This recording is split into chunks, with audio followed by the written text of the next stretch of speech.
नौकरी इनको नहीं मिलेगी, रोजगार नहीं मिलेगा। आपने भागवत का देखा होगा, यूपी में योगी का देखा होगा, कुम्हार को कुम्हार का काम करे, नाई का काम करे, चर्म का काम करे, और व्यवस्था कौन बनाएगा? नौकरी में कौन जाएगा? केवल ब्राह्मणवाद 15% जाएगा। सबको काम फेंका रहे हैं कि हम तुम्हें लोन देंगे, हम तुम्हें शिक्षा देंगे, हम तुम्हें एजुकेशन देंगे।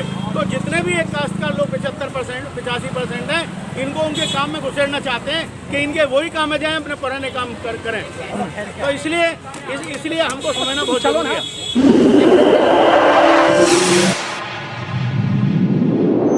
इस न्यूज चैनल पर जो भी वक्ता ने कहा वो उसकी अपनी राय है, जिसकी पुष्टि नेशन न्यूज इंडिया नहीं करता। धन्यवाद। हमारे बीच में CS भंडारी जो भारतीय बौद्ध महासभा के अध्यक्ष हैं दिल्ली प्रदेश के, जुड़ चुके हैं। सर, क्या कारण है? देश को आज़ादी हुए 70 साल हो गए और आज भी जातीय हमले, और जातीय हमले पर किसी की नौकरी खाई जाती है, किसी को मूछ रखने पर मार दिया जाता है, किसी को जूती में पानी पिलाया जाता है, और यहाँ तक कि घोड़े पर भी बारात नहीं चढ़ती है।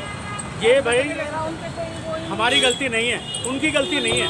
हाँ, ये गलती उनकी नहीं है, ये गलती हमारी है जो हम उनका पीछे कर रहे हैं। जब उनको ये पता है तुम हिंदू नहीं हो तो हिंदू को क्यों लेके चल रहे हो? तुम्हें पता है सनातन क्या है, जातिवाद वर्ण व्यवस्था है, लेकिन फिर भी तुम उससे जुड़े हुए हो। क्यों जुड़े हुए हो उससे करो। हम तो बुद्धिस्ट सोसाइटी के लोग हैं। आज जितने लोग हैं, जितने यहाँ हैं, अगर सारे लोग कसम उठा के जाते हैं आज सारे बुद्धिस्ट बने, अपने को डिक्लेयर कर दें, तो इनकी अपने आप हवा खराब हो जाएगी। सनातनी क्या है? सनातनी वर्ण व्यवस्था है, और ये चलती रहेगी। ब्राह्मणवाद है, चलता रहेगा। जब तक ये इनके पिछलग्गू बने रहेंगे तब तक चलता रहेगा।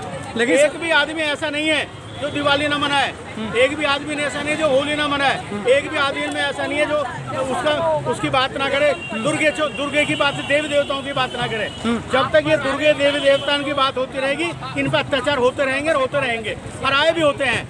ये उस गली सड़ी व्यवस्था में जीने को मजबूर है, ये उसको छोड़ ही नहीं सकते। जब तक ये नहीं छोड़ेंगे, जब तक हमारे साथ ऐसे अन्याय होता रहेगा। आज सारे जितना समूह है, अगर ये बुद्धिस्ट घोषित करते अपने को, तो इनकी सबकी हिंदूवादियों की हवा खराब हो जाएगी।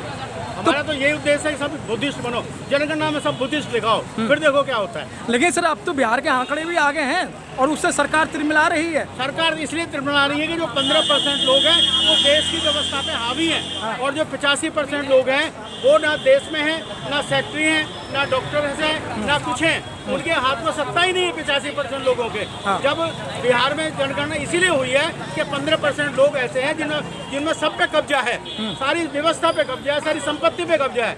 लेकिन इसके बावजूद भी जितना भी OBC वर्ग है, जितना भी दूसरा वर्ग है, सब ब्राह्मणवाद में शामिल है। और जब तक ये ब्राह्मणवाद में शामिल रहेंगे तब तक ही इनके साथ ऐसे ही होता रहेगा। सर, बिहार के अलावा बहुत सारे केस ऐसे होंगे। सर, बिहार के अलावा या पूरे देश के अंदर होगा तो जब क्या हाल होगा? देखिए, कांशीराम जी ने कहा जिसका जितनी हिस्सा है उतनी उसकी भागीदारी होनी चाहिए, और अगर 85% लोग जाग जाएं और ये 15% लोग कुछ नहीं कर सकते। बिहार एक एग्जाम्पल है। अगर बिहार में ये सबको पता लग गया कि 85% लोग कौन से हैं, 15% लोग कौन से हैं, सारी इंडिया में ऐसा ही है। अगर ये सारी इंडिया का बदल जाए, सब लोगों के दिमाग में आ जाए, और हम लोग व्यवस्था खत्म हो जाए, तो भी अम्बेडकरवाद आएगा। और जब तक अम्बेडकरवाद नहीं आएगा इस भारत में, तब तक इनका भला होने वाला नहीं है। अम्बेडकरवाद बहुत जरूरी है, और जब तक अम्बेडकरवाद जब आएगा, जब ब्राह्मणवाद समाप्त होगा। तो सर, कैसे समाप्त होगा? क्या आप जैसे बुद्धिजीवी लोग समझाने में सक्षम नहीं है क्या?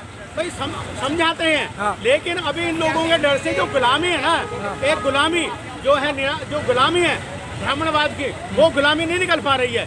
जिस दिन गुलामी जिसके दिमाग से निकल जाती है, वो बाबा साहब का सच्चा अनुयायी बन जाता है। तो कैसे निकलेगी सर? क्या टाइम है? अभी इनको अगर इसी तरह से अब तक मर पिटने के बाद भी इनको अकल नहीं आई, तो मैं समझता हूँ कभी अकल नहीं आएगी। और 2024 के बाद देखना, अगर ये लोग आ जाते हैं तो इनकी वही व्यवस्था होगी जो अब से 2000 साल पहले इनकी व्यवस्था थी, वही व्यवस्था हो जाएगी। नौकरी इनको नहीं मिलेगी, रोजगार नहीं मिलेगा। आपने भागवत का देखा होगा, यूपी में योगी का देखा होगा, कुम्हार को कुम्हार का काम करे, नाई का काम करे, चर्म का काम करे, और व्यवस्था कौन बनाएगा? नौकरी में कौन जाएगा? केवल ब्राह्मणवाद 15% जाएगा। सबको काम फेंका रहे हैं कि हम तुम्हें लोन देंगे, हम तुम्हें शिक्षा देंगे, हम तुम्हें एजुकेशन देंगे। तो जितने भी एक कास्ट का लोग 75% 85% हैं, इनको उनके काम में घुसेड़ना चाहते हैं कि इनके वही काम में जाएं, अपने पुराने काम करें। तो इसलिए हमको समझना बहुत जरूरी है।